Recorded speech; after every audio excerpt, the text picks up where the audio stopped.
السلام علیکم جی۔ ناظرین، آج کی جو یہ ویڈیو ہے یہ 1979 میں جو ایران تھا اور آج کا جو ایران جا رہا ہے، آج کا جو ایران کا سٹیٹس ہے دنیا میں، اور دنیا ایران کے بارے میں کیا سوچتی ہے، انہی موضوعات کے گرد ہماری جو گفتگو ہے یہ رہے گی۔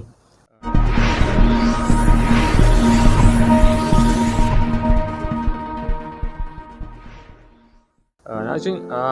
1979 میں جب انقلاب آیا تب جو مغرب زدہ صحافی، تجزیہ نگار اور مبصرین تھے اور جتنے رائٹرز تھے، یہ طبقہ اور جتنا جو بھی اس حلقے میں آتے ہیں، سب کا یہ خیال تھا کہ ایران کا جو ریولوشن ہے یہ زیادہ دیر تک قائم نہیں رہ سکتا۔ سب کو لگتا تھا یہ چند دن کا کھیل ہے، نیا یہ انقلاب آیا، عوام کو انقلابی جنون چڑھا، یہ کچھ ہی دن بعد ختم ہو جائے گا۔ اور رضا شاہ پہلوی جو 11 فروری کو امام خمینی کے آنے کے بعد، آنے سے پہلے وہاں سے ایران چھوڑ کے امریکہ جا چکا تھا، تو دوبارہ پھر اسی کو لانچ کریں گے یہ۔ لیکن خیر، دنیا جانتی ہے کہ دنیا مانتی ہے آج ایران کا اپنا ایک سٹیٹس ہے۔ آج دنیا مذاکرات کرنے کے لیے ایران کو قائل کر رہے ہیں بہت سارے پروجیکٹس میں، اور خاص کر یہ جو نیوکلیئر ڈیلز ہیں، ایران کس حد تک اتنی معاشی طور پر اتنا بند اور اتنا تنگ ہونے کے باوجود ایران نے اپنا جو یہ پروگرام ہے اس کو کلوز نہیں کیا، بلکہ وہ ایکسپینڈ کر رہے ہیں۔ اور کچھ وقت کے لیے یہ ڈیلز میں آ کر یہ پروگرام جو ہے وہ ہالٹ ہو جاتا ہے، لیکن وہ اس کو بند کروا رہے ہیں، لیکن وہ بند کریں گے نہیں کسی صورت بھی۔ امریکہ اس میں بہت زیادہ زور لگا رہا ہے کہ کسی طرح ایرانیوں کو قائل کر کے ان کا نیوکلیئر پروجیکٹس جو ہیں اور جو بھی ان کے انڈیپینڈنٹلی نیوکلیئر اسٹیٹ ہونے کے متعلق جو ان کا کام ہے اس کو کسی طریقے سے بند کیا جا سکے، لیکن یہ نہیں کر رہے ہیں۔ انہوں نے بہت سارے امریکنز نے بہت سارے مڈل ایسٹ کے ملکوں کو نیوکلیئر فری اسٹیٹ کی ایک ٹرم کو اپنانے کے لیے کہا، اور اس میں بہت سارے ملکوں نے سائن بھی کر لیے ہیں۔ لیکن خیر، ہماری بات ایران پہ ہے، تو ایران نے دیکھیں 1979 میں تو ایران کا حال برا تھا۔ اب اس طرح تھا کہ کیونکہ تب سارا کنٹرول برطانیہ کا تھا، وہاں کی جو بھی وسائل تھے، وہاں کے جو بھی صنعتیں تھیں، ان کا ملکی عوام کو بہت کم فائدہ ہوتا تھا۔ بلکہ رضا شاہ پہلوی کے جتنے بھی، اگر اس کی حکومتی حلقے کی بات کریں، اس کے جتنے بھی وزیر تھے، جتنے بھی مشیر تھے، اور ان کی جتنی فیملیز تھیں، ان کا جو بھی تھا بس ان کا تھا۔ مطلب حکومتی معاملات میں ان کے علاوہ اگر کوئی مداخلت کرنے کی کوشش کرتا تو اس کو یہ غدار ڈکلیئر کرتے، نہ صرف اس کو غدار کہتے بلکہ اس پر مقدمہ چلاتے، اس کو جیلوں میں ڈالتے، اور پھر جو تھوڑا زیادہ آواز اٹھاتا اس کو پھر سخت سزائیں دیتے، تاکہ دوسرے لوگ جو ہیں وہ انہی کے رستے پر چلنے کی بجائے اپنا انجام سوچ کے ہی پیچھے ہٹ جائیں۔ لیکن خیر، یہ دباؤ، یہ پریشر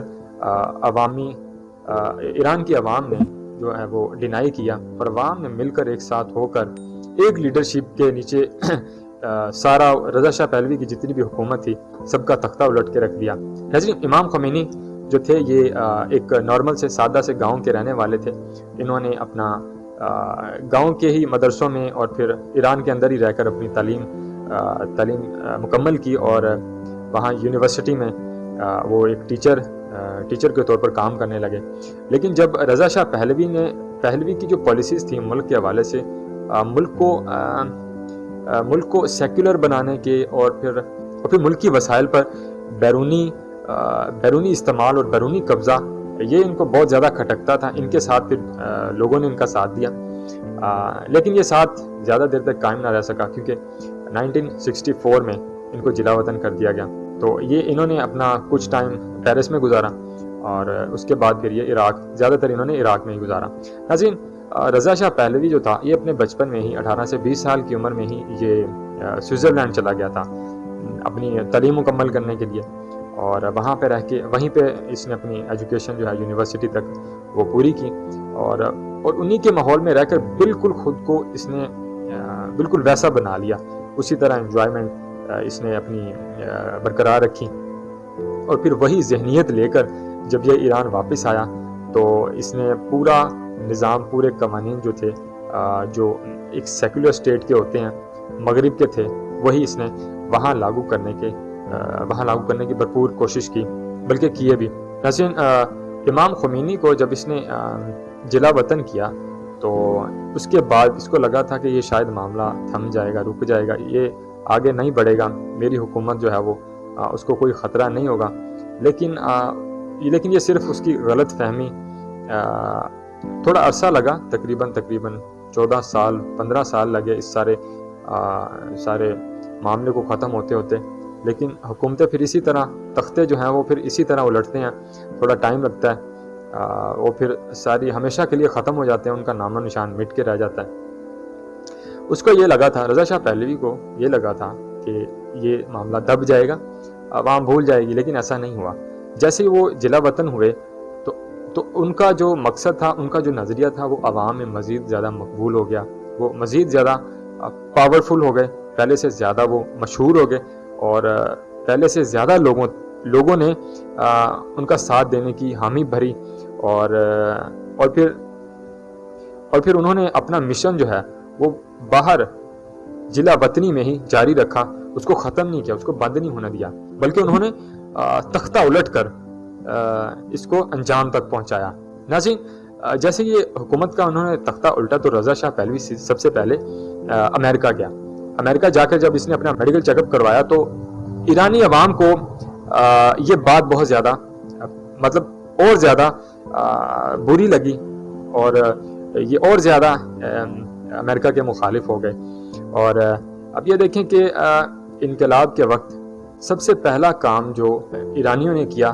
وہ یہ تھا کہ جہاں پہ اسرائیل کا سفارت خانہ بنایا ہوا تھا رضا شاہ پہلوی نے، مطلب اس کو ایک اسٹیٹ بھی تسلیم کر لیا تھا، اور باقاعدہ اس کا سفارت خانہ کھول کر ایک نظام جو ملکی نظام ہوتا ہے اس کو اس نے چلانے کی اس کی اجازت دی۔ تو ایرانیوں نے سب سے پہلے اسی سفارت خانے کو ختم کیا، نہ صرف ختم کیا، گرایا اس کو، بلکہ اسی جگہ پر جہاں پر اسرائیل کا سفارت خانہ تھا وہاں پر فلسطین کا سفارت خانہ بنایا، سب سے پہلا کام۔ اور دنیا کو یہ پیغام دیا کہ ہم مسلمانوں کے ساتھ ہیں، ہم فلسطینیوں کے ساتھ ہیں، جو ان کی آکیوپیشن ہے وہ آکیوپیشن ہی مانیں گے، اس کو ایز اے اسٹیٹ نہیں مانیں گے۔ تو اس بات سے ایرانیوں کا مسلمانوں کے لیے، فلسطینیوں کے لیے جو ایجنڈا ہے اس کی بھی سمجھ آتی ہے، اس کا بھی ان کے پازیٹیوٹی ایک بہت زیادہ نظر آتی ہے اس میں۔ اور جو بھی جس کام میں بھی ایرانیوں کو پریشرائز کیا جاتا ہے وہ آج تک اس کو ڈینائی کرتے آئے ہیں، چاہے جتنی بھی معاشی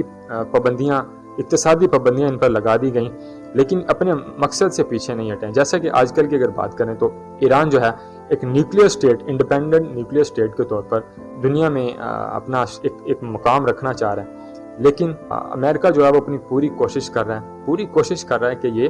پروگرام جو ہے کسی طرح مکمل نہ ہو۔